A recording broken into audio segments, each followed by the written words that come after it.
السلام عليكم ومرحبا بكم شيوات أحمد، نتمنى يا ربي تكونوا كلكم بخير وعلى خير. اليوم غنوجد معكم واحد الحوته في الفران. عندي هنايا السيبيه والكروفيت اللي وضعتهم في المقله.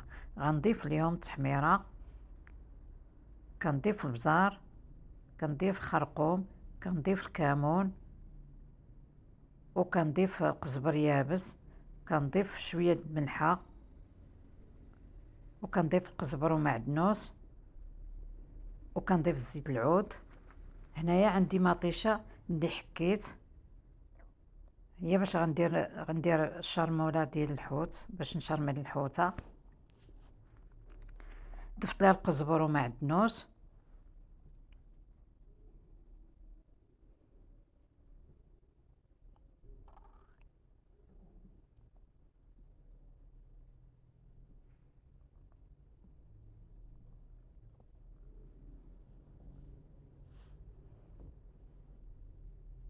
كنضيف لها التحميره، وكنضيف واحد 2 معالق صغار ديال معجون الطماطم، وكنضيف القزبر يابس والبزار والكمون والسكينجبير والثومه غبره، الثومه بالاعشاب، وعندي البصله غبره والعطريه ديال الحوت. ضفت لها شويه الملحه وكنحركها مزيان، ونضيف لها الزيت العود وكنحركها مزيان، وكنشرمل بها ديك الحوته. كنشرمل بها الحوته مزيان، وكنعصر على واحد نص حامضه.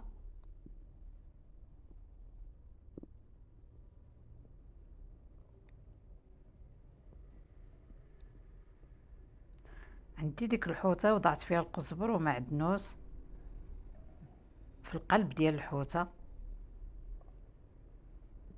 وعاد شرملتها مزيان وغندخلها للفران. غنضيف لها الزيت العود وندخلها للفران.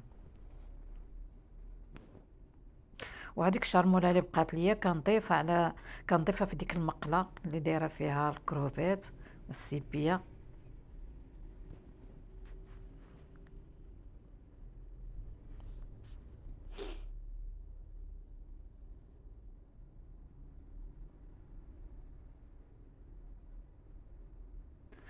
بعد ما طابت هذيك الشرموله، هي اللي زينت بها الحوته من الجناب وفوق الحوته،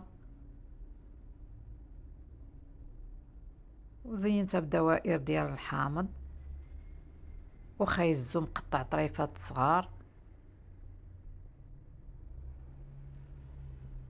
وقدمتها بالصحة والراحة.